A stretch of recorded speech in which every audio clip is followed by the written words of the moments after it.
A few days ago, LEGO revealed their Smart Brick Pokemon sets, which have had a mixed reception in the community. And I think that's what I think of this. Some are good, some are bad, but I think we could all agree, or at least most of us, that the inclusion of Smart Brick is completely unnecessary. And when you add Smart Brick into this, it looks even worse. Now, I will say, it's confirmed that you don't have to have Smart Brick with any of these sets, in a sense where they actually give replacement bricks so that you could fill up that part where you put the Smart Bricks, so you're not stuck with this strange design of light coming out of Pikachu's belly or out of Charizard's crotch. Yeah. When LEGO gave us the press release, they didn't give us any videos of these sets in action. We didn't get to hear the Smart Brick sounds that this makes, and the sounds are one of the advertising features of the Smart Brick. All connected to bring play to life like never before, and react to how you move with dynamic sound and lights. Now your LEGO can talk and make noises, but yeah, when you hear the sounds, they're pretty bad. Let's take a look at my friend Jay from Jay's Brick blog, who was sent by LEGO to this event in London to show off the new Smart Brick sets.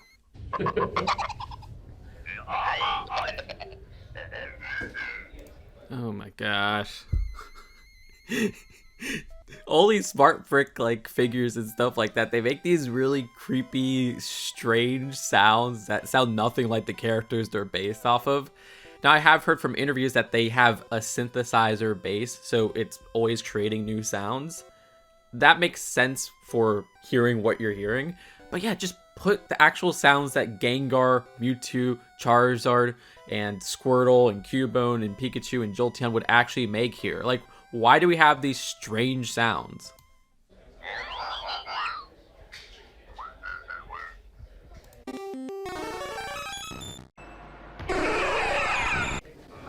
And Mewtwo comes alive as well. Put a little cover on, there we go.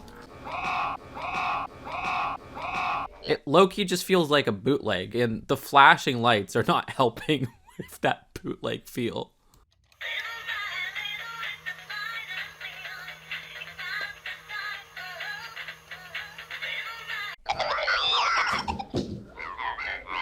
For something that's emphasis is on the sounds itself and the lights, it's like, okay, the lights really don't add anything to the Pokemon stuff. Lighting up on their bellies right there. And then the sounds themselves sound nothing like the Pokemon they're representing. It all feels so pointless, and it feels like a cash grab in that regard. I think I was a particular type of kid. I would have been bothered. I'm like, this doesn't sound authentic. Because I remember back in the day, I would be bothered when relatives would get me like, not Lego, not even like Mega Bloks, but like bootleg, like this tank set right here. Because I'm like, this isn't authentic. This doesn't look like Lego. But I do understand that most kids are not like that. I was just like on the spectrum or whatever. I mean, Pikachu is the most iconic Pokemon, and hearing Pikachu's noises are abysmal.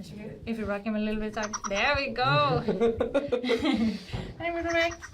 You may tickle him a little bit. Okay, I think you like that. Oh, what you heard there is because Pikachu, both of all, is a very fast Pokemon. Can dash around in different directions. Ready to play? I'll pick him up. Okay. Like, yeah, I know the synthesizer nature of the sounds means it is pretty limited, but it's pretty bad. Ready to play? I'll pick him up.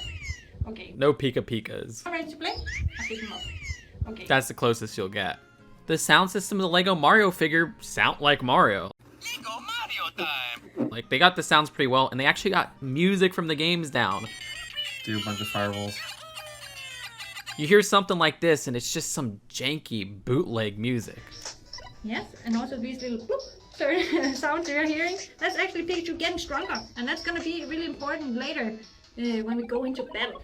This needs to have a better sound system, but again, why is this even necessary? The pro is that, again, you could build these without Smart Bricks, and you could just not think about Smart Bricks whatsoever. Sure, there's two sets that are now much more expensive than they should be, this one being $70 and this one being $120, when both look like a $40 and $70 set respectively. But beyond that, like, I still think this Lapras set has some really strong builds for Lapras and Eevee. It's only $60. Or like, this is a satisfying $35 price for 3 complete builds of recent starters. Now, I wish they did that with the other starters instead of dispersing them across many sets, but that's LEGO for you. Now, to be fair, there's another interactive capability brought with Smart Play that LEGO is advertising here. You can also see the color on Jolteon here is moving from green to yellow, and again it will move further to red, indicating the health that it currently has. So maybe someone can give Jolteon a little spray, because that wasn't really fair. So it seems like all these Pokemon actually have like health meters, because you could have them battle each other. Thank you very much. And you could have them heal with stuff like the potion. And we are back to the green. There we go. So to not get hit, we can move to the second move, which is just dodging, getting out of the way in range when someone tries to attack you, which is like so. And you dodge hits by moving the two from each other. Yes. This last one is a charge attack, a big attack that you can do that does even more damage than the smaller. So you simply move away if you can, get fast enough away from your opponent. Shake. You hear the type there. And move in with your big attack. And that did a lot more damage than just the little attack. Let's see. There we go. And that's how the battle works as you combine these different moves. So in this case, Jolteon's famous cry. Jolteon won, and it's simply the battle ends when one of the Pokemon loses all health. Thereafter, you can of course go back and start trying healing your little Pokemon. You can see again moving from yellow to green. But every time you start a new battle, they will start with 100% health, of course.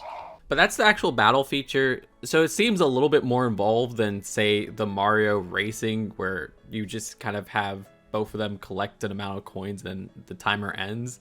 I don't think that's terribly handled. Again, better than the Mario stuff, but I don't see why kids would choose that over just playing the Pokemon games. I guess this has a hands-on capability, but it seems like the limited features and there being no screens will make it get stale rather quickly.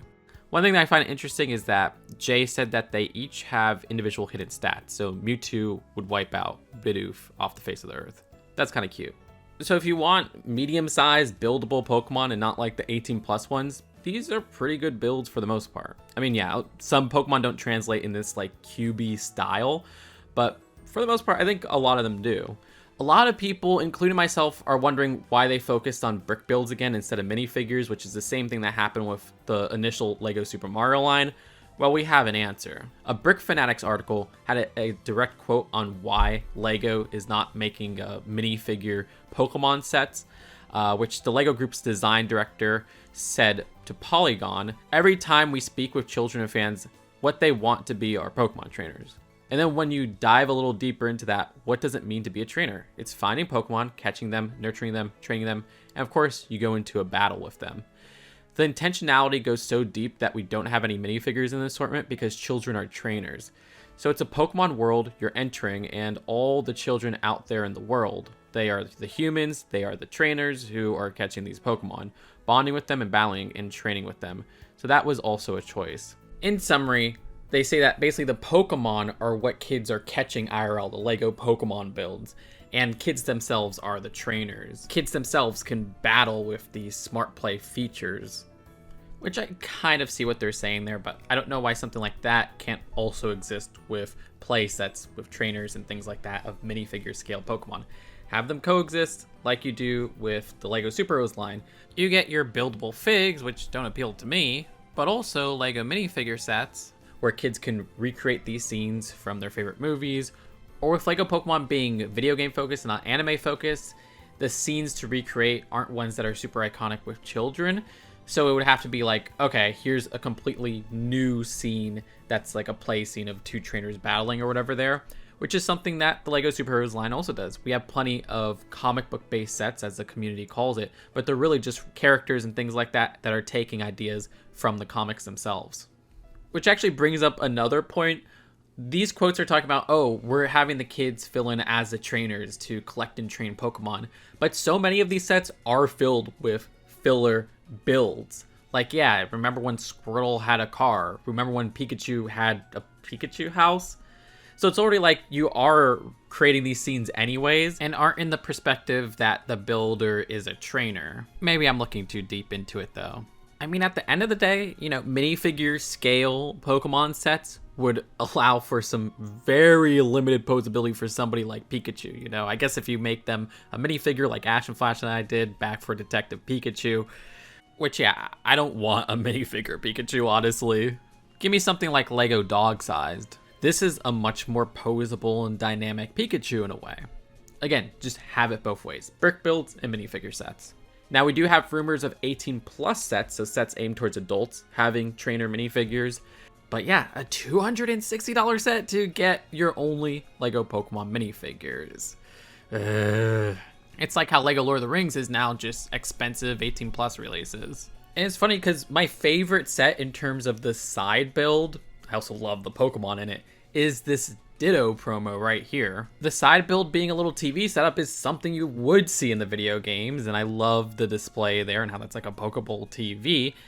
But of course, it being a promo means you could only get it for a certain time period by spending a lot of money. So this will be available with purchases $130 or more, thankfully running until December 31st. But there's a catch, it's at Pokemon Center. So you gotta go on the Pokemon Center online store for that. Now I'm sure this will be available from LEGO stores and LEGO Shop at Home with about the same amount of purchases, $130 or more, even if it's not confirmed yet.